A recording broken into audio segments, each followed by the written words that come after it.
Some say it's better, but I say it ain't. I'd rather laugh with the sinners and cry with the saints. The sinners are much more fun. You know that only the good die young. Welcome, baseball fans and sports fans in general, to 360 Sports Network Major League Baseball Preview Show. With me tonight to analyze the National League Central Division is our own James, the Value Man Dotson. Mr. Dotson, it's baseball season. How about that? I'm loving it. I'm loving it. The weather is getting better out there. Well, not really around here, but somewhere they are playing baseball because it's spring training. Pitchers and catchers have reported, and still America's favorite pastime. I love it. Teams getting ready to go, and we're ready to discuss the teams and figure out who's going to be going for that World Series crown this year. Rumor has it you're also a baseball coach this year too, aren't you? Yes, sir, I am, and we're getting our team ready to roll. And unluckily, we can't be down in Florida doing some training stuff right now in the warm weather. So we'll just have to deal with going and shagging fly balls in 10-degree weather, right? There you go. There you go. All right. Well, let's get this horse a running here, and let's start talking about the National League Central, a division that's both near and dear to our hearts because it's basically right where 360 Sports Network is centered.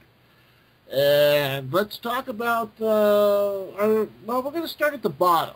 We're going to start talking about the teams at the bottom and I'll work our way up the top.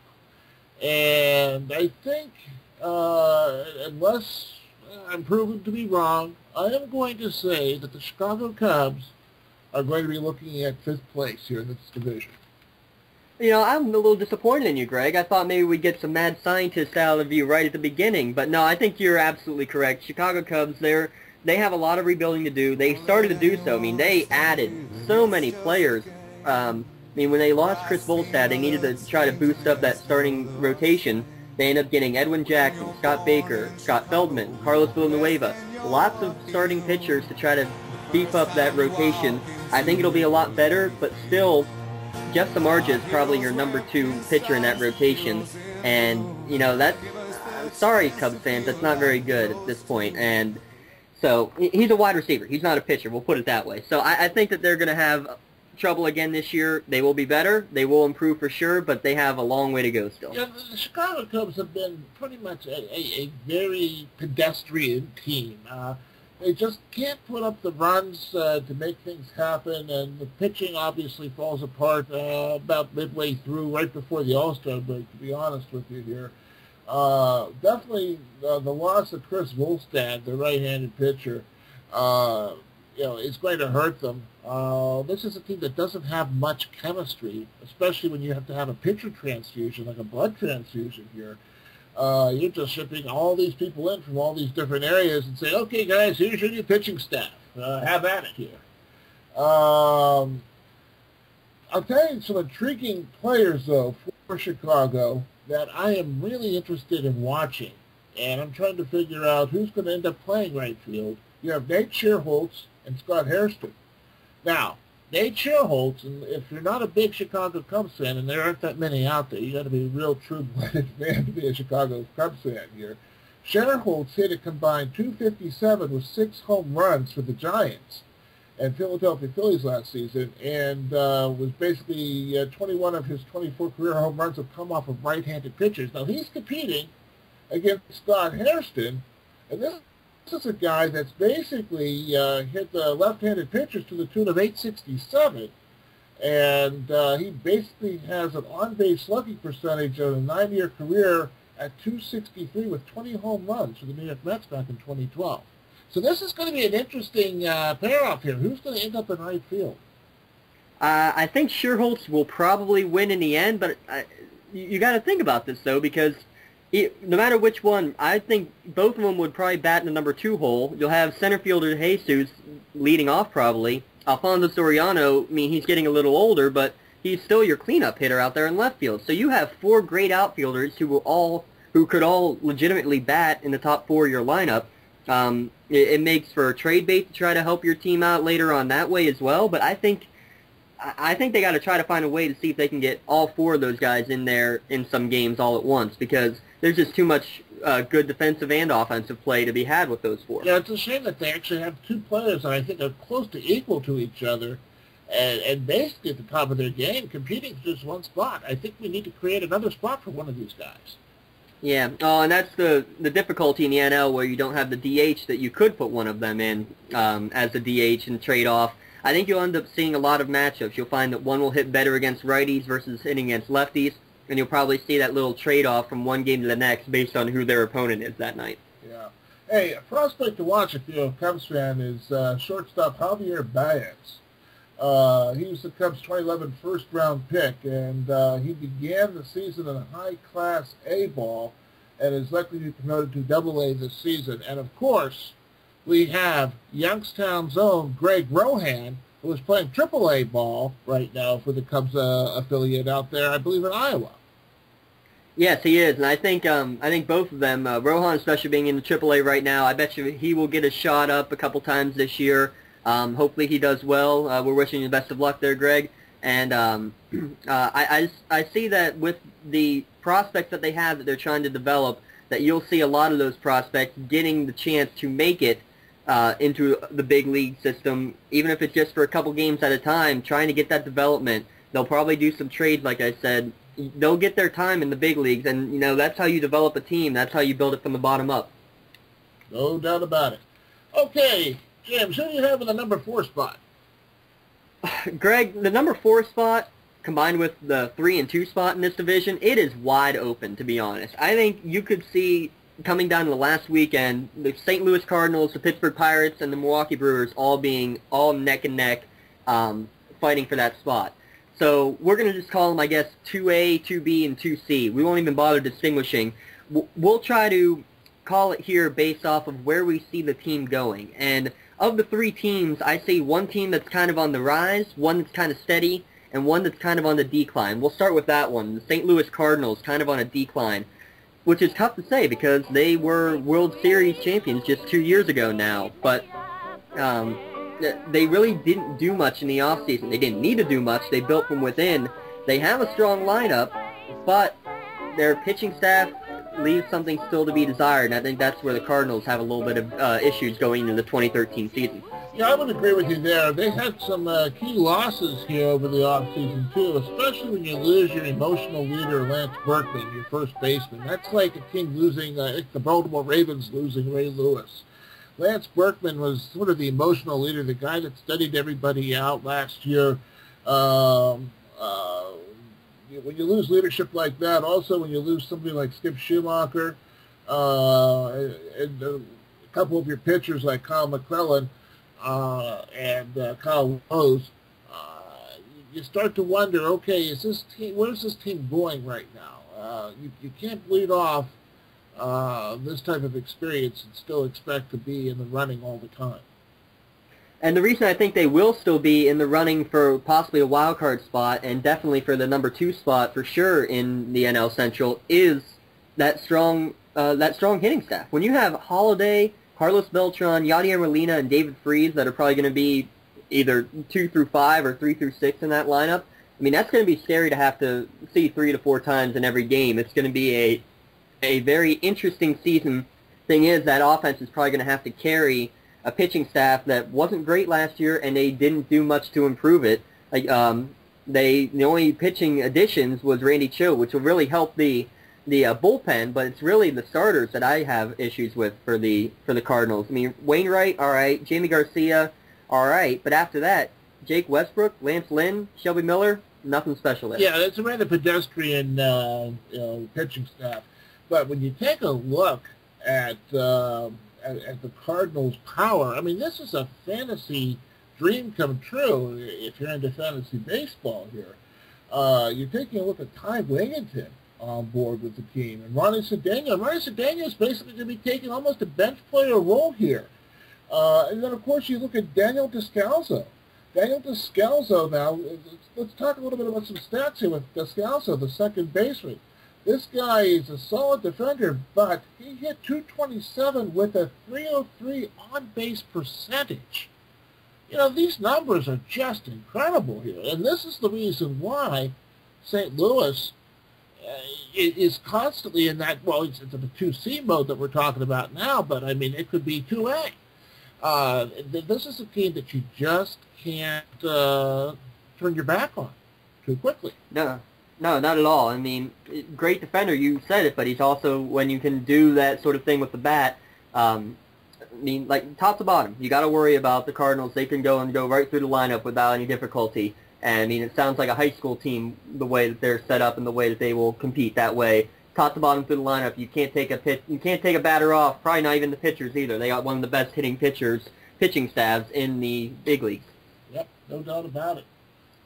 All right, the middle group of this hog tie in the middle, 2A, B, and C. This is the team that we kind of see as being not going up, but not really going down either. And that's the Milwaukee Brewers. They've made a few key additions through the offseason. Their biggest loss is losing Nigel Morgan. But the reason that we are, or at least I am still pretty high on the Milwaukee Brewers from this year, is the fact that they had the highest scoring offense in the NL last year. And they have a young rotation, but they have a lot of potential out of them. That potential could happen this year. It might not. I think they're just kind of in a holding pattern right now, and we have to wait and see what will happen. Yeah, this team last year was a little bit snaked up with some injuries right now. Well, not right now, back then. Right now, though, the players that I am most interested in watching on this Milwaukee Brewers team is Ricky Weeks. Now, let's talk a little bit about Ricky Weeks. He suffered a severely sprained ankle late in the 2011 season. I mean, when we talk about 2011, that's like 10 years ago in baseball terms with the amount of games that were played. But that severely sprained ankle dogged him most of the 2012 season, where for the first half of the season, he only hit 199, and he only had 8 home runs before the All-Star break, before he improved to 261 with 13 homers after the All-Star break. So, looking at this, it looks like, hey, this guy's gotten over his injury, and he's back to his old form again. And when you have somebody like Ricky Weeks performing at top notch, he's going to be a key person in this whole thing. And the other person that I'm looking at very closely is Matt Gamble. Matt Gamble was going to be replacing Corey Hart, who's out with an injury right now. And Matt Gamble, of course, has been bitten by the injury bug as well. And if this guy can hit the 229 mark or higher, we're going to see a lineup here that's got a lot of pop and sizzle to it.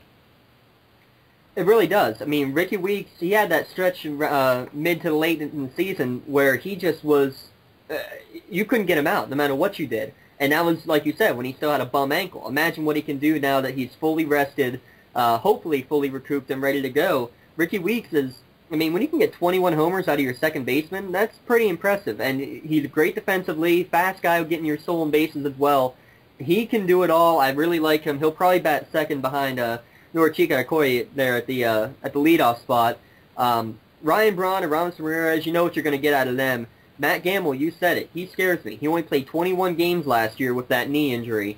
I'd much rather see Corey Hart in there, but your first basemen are going to be injury prone. It might end up being first baseman by committee throughout the year, and that's why I'm hesitant to say that they're going to make that jump into number 2 for sure. But they're going to make an argument that they could be a 2A type team.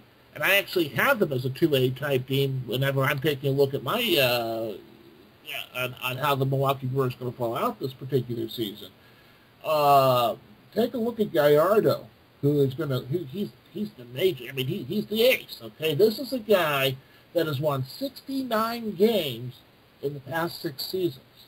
Now, on this particular staff that they've got, their right-handers are Marco Estrada, Mike Fears, Mark Rogers, and left-hander Chris Naverson. These 4 guys have had a combined 47 career wins, but of those 4, Naverson had 26 wins. Now, Gallardo can't pitch every single game, okay? Now, if you're a Brewers fan, you want that, obviously, but you can't have that.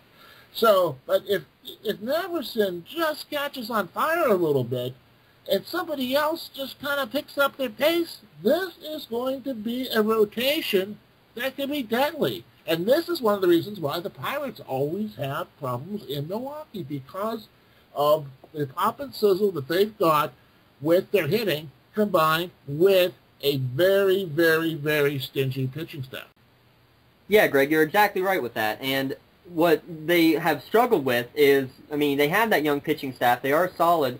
It's whether or not the bullpen could hold on to the leads for them. And that's why they went out and they got a bunch of relievers like Mike Gonzalez, Tom Gorzolani. They got lots of help to try to close out those games. So we'll see how they do. We know the pitching staff is going to be good. The rotation is going to be fine. It's whether or not the bullpen can get them a couple wins extra that they didn't get in previous years. That's it. All right, 2A technically still could easily be a 2B and definitely could be a 2C as well. The hometown for us, the Pittsburgh Pirates, lots of additions. I really like some of the additions they made from their catcher, Russell Martin. They got Francisco Liriano. Jonathan Sanchez is there, Ivan DeJesus, lots of people coming into the program. They lost their closer, Joel Hammerhand. They lost Rod Barajas, but honestly, both of those could be addition by subtraction. What are your thoughts looking for the Pirates 2013 season, I should say? Well, you know, I mean, at the beginning of the season when Rod Barajas had the hot bat, I kind of liked him back in 2012, but after the All-Star break, I mean, he was clearly a liability to the team. And McHenry, I believe McHenry could probably carry that rotation of a platoon of catchers.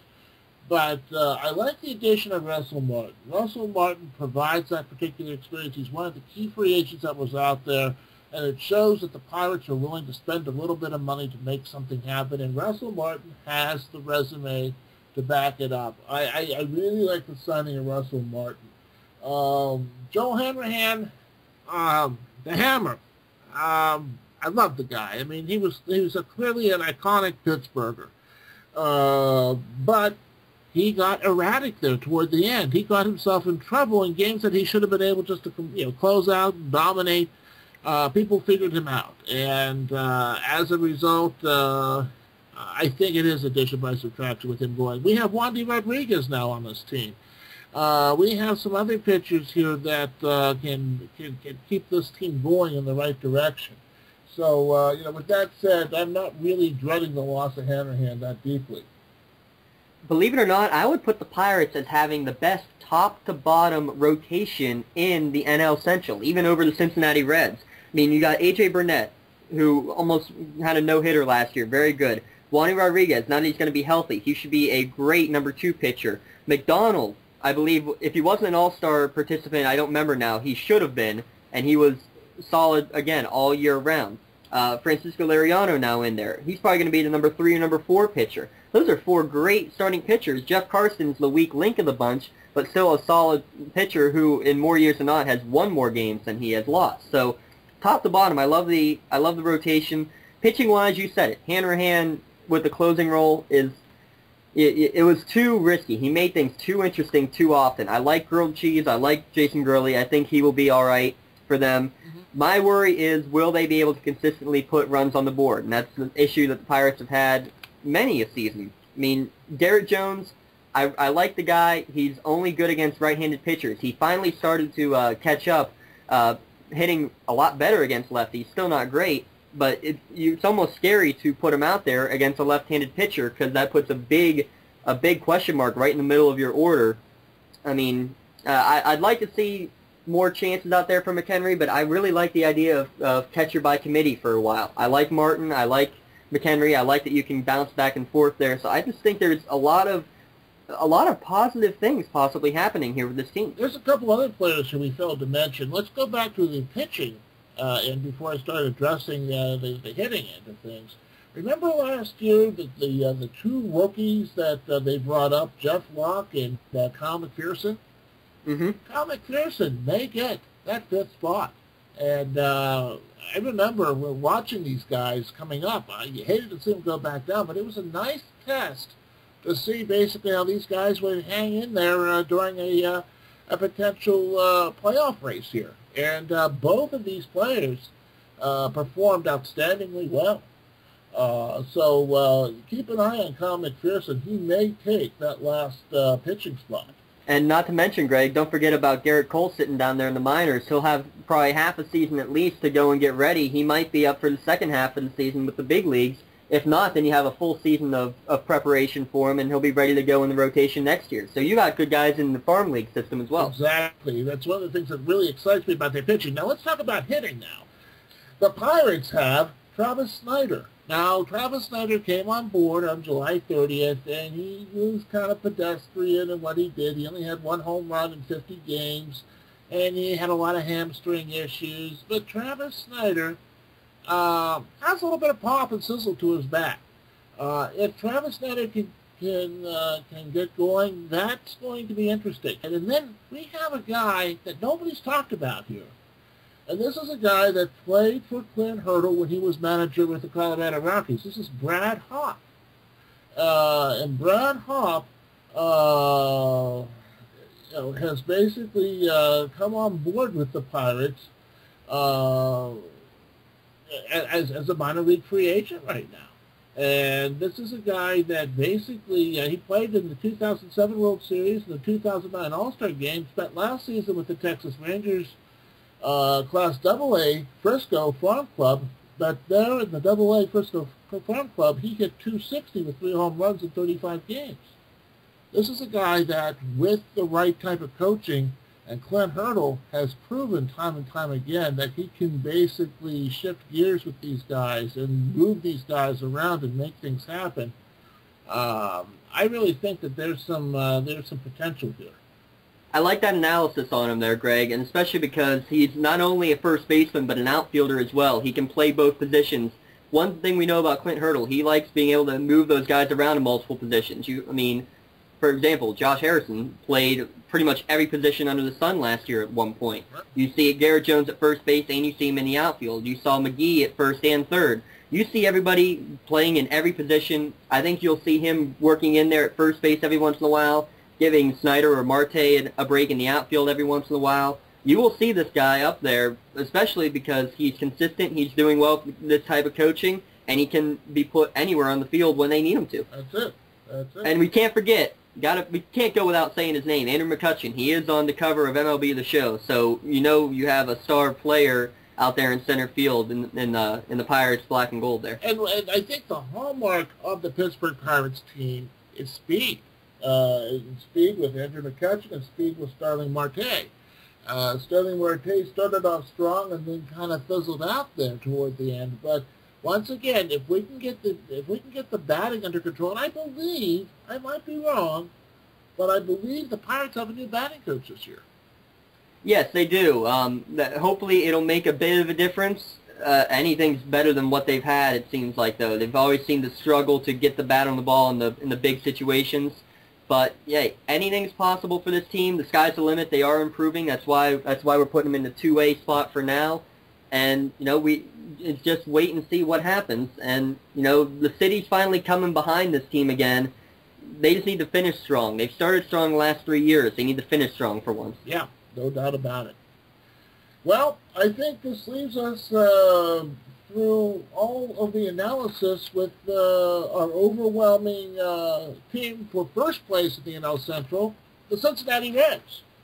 Dodson, what are your thoughts on the Reds? My thoughts on the Reds are that they've only improved from last year, and they should have been probably World Series contenders last year, the actual participants in it, because they won their first 2 games on the road at San Francisco in the divisional series. Then they lost 3 in a row at home to the Giants. The Giants end up going to the World Series and beating the Tigers out for the World Series championship. Now, there's a lot of, ifs, ands, and buts out of that whole thing. But honestly, this team was solid top to bottom. They just had a stretch of 3 bad games at the exact wrong time, and the Giants were peaking at the right time. So that's just the way it is. What I'm going to be interested to see is how Aroldis Chapman does moving from that closer role where he threw 106 miles an hour at times, now into the starting rotation. He'll probably be 4th or 5th in that rotation because it is a pretty good one with Johnny Cueto, Bronson Arroyo. But I want to see how he competes in that, because we've said it before, relievers, they need to have short memories, and a lot of times they do not, because they get rattled. Couple guys get on base, the manager immediately comes out and pulls them. If this happens in a game early in the year, if he gives up 2 first-inning runs, what happens? Can he keep his head in the game well enough? Yep. That's what's going to be interesting to see. You know what? This is Chapman's first start at being a starting pitcher. He was the Reds' most effective starter last spring and during spring training with a 2.21 ERA and 17 innings that he pitched. But once again, if he gets rattled, what's going to happen? You know, that's the big thing. Or is he going to get rattled if he gives up a home run? Or does what Kevin Corrier did for the Pirates there. I hate to say that, but Kevin Corrier would always give up one or two major runs before he'd settle in and become the pitcher that he really is. And Greg, that's what we look in. I mean, we have, you know, the starting rotation that we normally have, even in a high school game, but you have the guys who you're going to bring in the middle of the game, at the end of a game, are somebody that you know that you can trust to throw strikes, and somebody that you know has a good head on their shoulders, because all it takes is, you know, one questionable call, one strike that should have been a ball, one ball that should have been a strike, any way it goes, and all of a sudden you can be completely rattled. And so we talk about the head game a lot, especially in the high school game, but it's just a very, very important part of baseball that often gets overlooked. Yeah. Now, we talked a lot about pitching here, obviously, with Cincinnati, since that's their homework, but let's take a look at their pop and sizzle, their hitting. And Joey Votto, I believe Joey Votto's injury last season was probably the thing that did the Reds in from actually becoming, or beating San Francisco to take that spot in the World Series.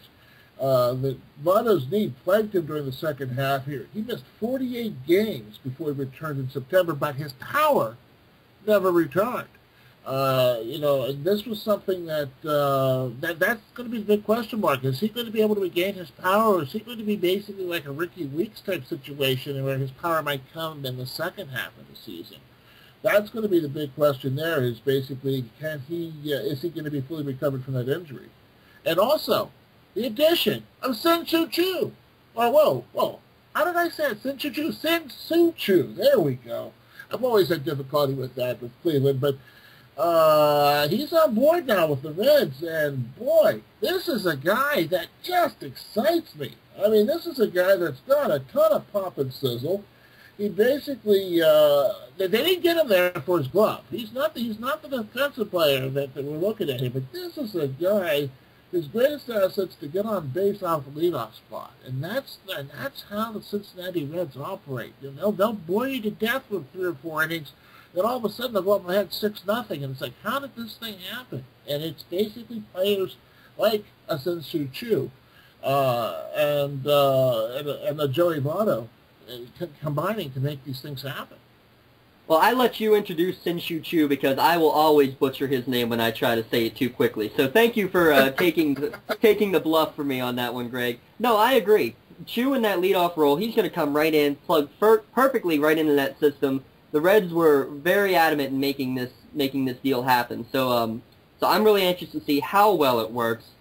Joey Votto, you're right. The fact that he was able to sit out for the first half last year, we expected better down the stretch. It didn't work out. Hopefully the offseason will get him back to his full form. Ryan Ludwig there now. It's going to be, hopefully, I mean, that top 4, Choo, Brandon Phillips, Joey Votto, Ryan Ludwig, those top 4, they can go and each of them have a 2 or 3 hit game almost every night. They're that solid of hitters. They don't need to be power hitters. They are very, very solid with the batting average more than anything as well. So the hitting is there, the pitching is there. That's why they're at the top of the division. In my mind, I wouldn't quite say full prone National League front runners to make a World Series run, but they're definitely there, I think, to be playing for the NLCS.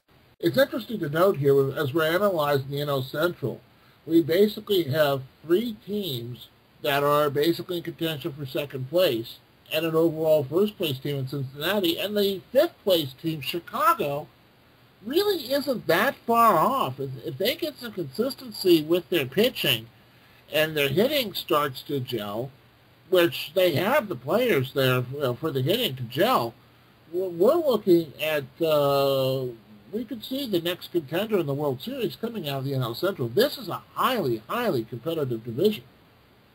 It really is, and one of those teams that we have in the middle there, I fully expect one of them to really struggle this year. I don't know which one yet, but I see one of them kind of falling back and getting to about the same level as where the Cubs will end up as the Cubs move forward. You're right. This might be top to bottom, one of the most competitive divisions in baseball this year, especially with the subtraction of the Houston Astros going to the AL West this season. That's correct.